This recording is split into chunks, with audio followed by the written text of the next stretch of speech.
y'all. Hey. Now I know y'all ain't seen me in some years, but baby, I'm back. For now. Anyway. And as the title says, we're going to talk about grief. The big old bad guy. Alright, something that we all experience. And if you haven't, you just keep on living. Because you will. Okay? And the older I get, what I learned is that people just keep on dying. You know? Okay, and honestly, maybe I shouldn't say that. You know, not everyone gets my humor. Hopefully you guys do. But what I will say is that the older I get, the older my loved ones get. And one thing old people gonna do is die. Okay? And it's a part of life. It's very unfortunate, but it does happen. And of course, we experience grief, whether it could be from the loss of a job, the loss of a loved one, or the ending of a breakup. You know, grief comes in different forms, but the pain is all the same. So, the last 5 years, I have lost 3 of my grandmothers. Okay? And each death has been worse than the last. And at the top of this year, I lost the most important person in my entire life, which was my grandma, Miss Maura Jean Bradford. And to say that that death did not shake me would be a complete lie. To say that that death rattled me would be an understatement. Okay? And what's so crazy about it is that when I first got the news, because it was very much so unexpected, and she was in the hospital, so when I first got the news, I was getting my nails done. Okay, and honestly, shout out to my nail tech, because that man, he did not lift his head. Okay, he didn't move his hands. He didn't grab a tissue for me. That man acted as if I wasn't over there crying buckets, and I appreciated that. Okay, sometimes we just need to cry, and we don't want anybody to acknowledge it. Okay, but I'm pretty sure he was feeling awkward. But anywho, I cried without effort, without ceasing, for maybe 20 minutes. And then I didn't cry again for, I would say, maybe a week. And I honestly would say that I think that it was my body protecting me in a way, just from feeling all that pain. Because it'll be moments, right, where it's like, you know, you feel your nerves rising, and I'm like, oh, this is my moment, like I'm about to break. And then literally nothing, like everything would just dissolve. And then I would be like, oh, I guess I'm okay. And of course that didn't last. As it normally doesn't. And I would say, maybe like 6 days into it, I just broke. I felt so much sadness. And then, you know, some time had passed and I started to feel better. You know, when people would ask me, how you doing? I wouldn't say sad, you know. I started feeling chipper and whatnot. And I felt like I was leaving out of the phase of grief. But I was wrong. What I found out was that was just the first phase. And now I was in the phase of fragility. Okay. Y'all, I was so fragile. I was raw. Okay. I was so easily affected by anything. For real. And which is crazy, because normally it takes a lot to shake me. You get me? Like, I'm very, like, self-assured. I'm very much confident. And it's easy for me just to brush off things. But for whatever reason, I would get in these situations and I would spiral. Okay? To spiral, y'all, to spiral is crazy. All right? And I'm like, I didn't even notice either. I'm just like, wow, I'm really crying over this situation. Or wow, I went off on this person. That's so unlike me. And I remember too, I was getting to know, which is actually very common, y'all. It really is. So whenever I start to get to know a young man in my classy era, whenever I get to know or like start dating a man, it's very often that they always say you come across as a person who doesn't get told no a lot. And I always get confused because it's like, actually, I get told no a lot. But I had thought about it. I really tried to break it down, and I realized I said, it's because I'm okay with losing anybody. I'm okay with walking away from any situation. And whenever someone is okay with that, it's normally because they're used to always getting their way. So it made sense why they said that. But honestly, it was just because of my foundation. Like I would always say that God was my source and then my family was my foundation, right? And because my foundation was so secure and I was so loved and I was so seen, anything outside of that was just a plus for me. So yeah, you can go because I know I'll be good. And then I realized, I said, that's what's shaking me. That's why I'm reacting in these ways, these negative ways that are not me about, concerning these situations, because that security that I had, that foundation, is no longer there. And to be honest with you, I was actually wrong, because it's nowhere in the Bible does it say that our foundation is supposed to be our family or a person. It says that our foundation should be God, right? He's our cornerstone. He's our source. So of course I was over here crashing out because I wasn't standing on proper ground, which is crazy. And one of the worst things too with the whole grief is that after time has passed, life moves on, but people expect for you to do, for you to feel better. And they don't check in anymore. They're not handling you with these gentle gloves. But it's like, I'm hurting more now, because to be honest with you, what I've learned from this situation is that the hardest part of it is not the beginning. It's not when you first find out. It's when the dust settles and then you realize that person is really not here. That's when you go to reach for your phone and they're not picking up, And especially during that time, I realized that I had to relearn who it was that I was. Because the person I was before my grandma passed died with my grandma. That woman no longer existed, because I've never existed on this earth without her. So now that she's gone, I have to redefine, rediscover, relearn who it is that I am without her being here. And after my last crash out, which of course came from a man. And that's the thing too, like I was really by myself at this time. You know what I'm saying? It's like I moved across the country. I live in LA. I'm dealing with this mega loss.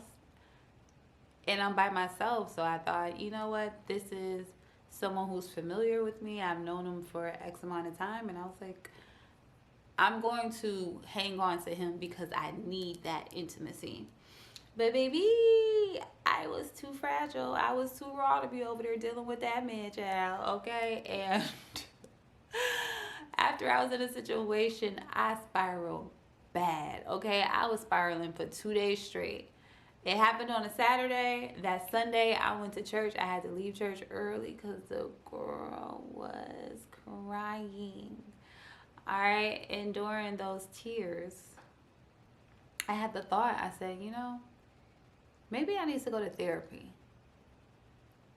Because I'm really not doing okay. Like, I'm really sad.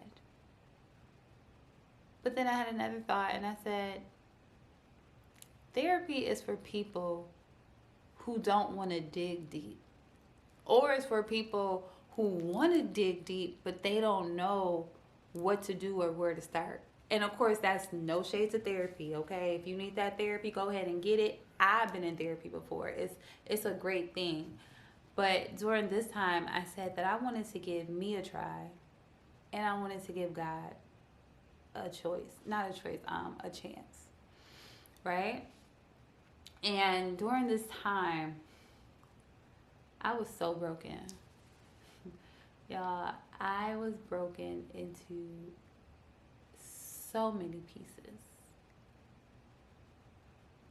to where I didn't even recognize me or know where to start in picking up those pieces. But, excuse me, through my pain, through this great amount of suffering that I was in, I seen it as an opportunity to rebuild me. But this time, with God as my foundation, which was the way it should have always been. And then also, this time, I get to choose the pieces of me that I want to be in the new me.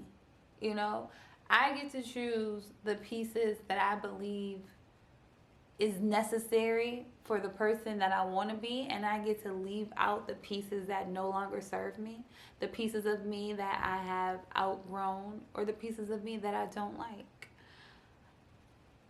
And I looked at it as exciting. So, more so exciting because I said, we're going to make this work. You know, it's one thing to be in pain or to be in unfavorable situations and just be in it. But it's another thing to not only be in that situation, but come out of it a better person. And it's no way that I was about to be suffering these terrible feelings that I had just to get to the other side. Baby, as Denzel said, I'm leaving here with something. Okay, so when I tell y'all, I was one step away from a data analyst. Okay, I was over there asking the questions. When I would cry, I was like, okay, I'm crying because I'm sad. I'm sad because I felt rejected. Well, where else have I been rejected for? My mom.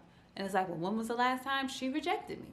You know, I could have been over there drawing pie charts, diagrams. Maybe I was getting to the root of it all.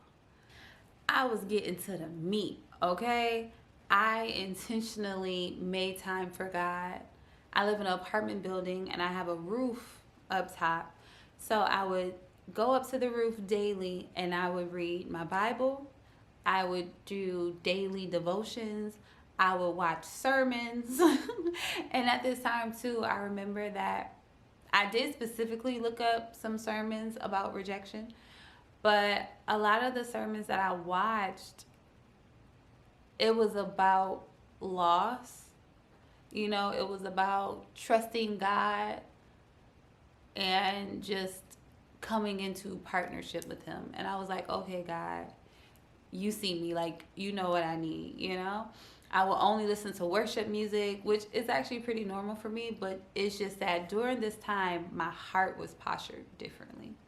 You know, I was desperate, so I was coming there hungry. I was coming there like the woman who grabbed, Jesus him. Okay, baby, I was like, I'm not leaving here, okay, without something, in the words of Denzel Washington. But one of the scriptures that really helped me during that time was the one that says, take my yoke, for my yoke is easy and my burden is light. And during that time, right, the number one occupation was farming. So a yoke is, a wooden piece that has 2 neck rings on each side. And the purpose of it is to basically connect 2 large animals so that they can pull a heavier load than what they would be able to pull if it was just one animal, right? And I've heard that scripture so many times, but for the first time, I seen it with new eyes. And basically, it was about coming into partnership with God. You know, similar to a parent and a child. You know, say like when you were younger, if you got in trouble or like anything was happening and you were by yourself, as soon as you seen your parent or, you know, your guardian come into view, you relaxed. Why? Because you said, I know my parent got me. So I don't have to stress. We have to bring God into our situation, still do the work, but rest in knowing that He has us. And that was the biggest part that I was proud of myself during this whole thing was that I did not allow my pain, I didn't allow my grief to separate me from God. Okay? Like, it's so easy for us to go through a bad situation and we get so lost, we get so trapped into our own misery that we allow it to create distance from our Creator because we're so focused on our feelings and what it is that we need, or, you know, what didn't happen for us. It is just a time in my life where every day I got up, I chose me. I fought for me daily. And so many times we think that we fight for us. And honestly, we have. You know, I have been through so much in life that I literally had to fight for myself by myself. But until you are broken into so many pieces that you can't even recognize yourself because there's so many pieces and the pieces are so small, but yet you still decide to run into the eye of the storm, that's when you have fought for you. And I just give glory because especially too at that time, I was by myself. Okay, when my grandmother passed, it happened on a weekend that I had plans with 3 friends. Okay, me and my best friend, we were supposed to meet. And then I had plans with another friend to do a prayer board. And then the day after that, I had a catch-up session with another friend.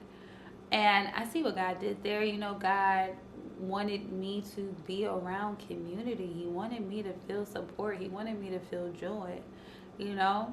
But once I had left that first phase of that grief, baby, God snatched those people up and out my life.